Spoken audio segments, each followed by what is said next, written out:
Aloha guys, and thank you for joining. Today I'm going to show you my super easy prime rib recipe. I know prime rib can be intimidating, but if you follow this recipe and technique, I promise it'll be easy.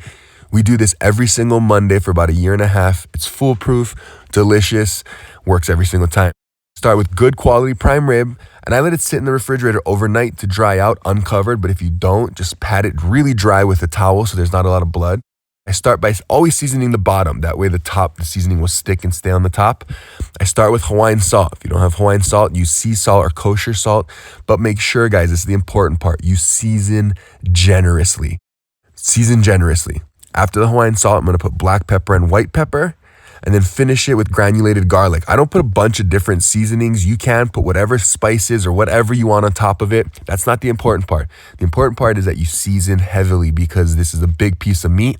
Flavor's only on the outside, so you want to really be able to taste that when you cut into the meat.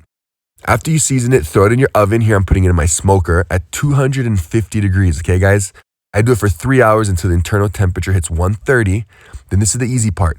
When your guests show up, all you do is take the meat like this, throw it in your oven at 500 degrees for about 10-15 minutes until the crust looks just like this. Perfect, delicious, super, super easy. I really appreciate you guys watching this. Hope you guys enjoy. Aloha.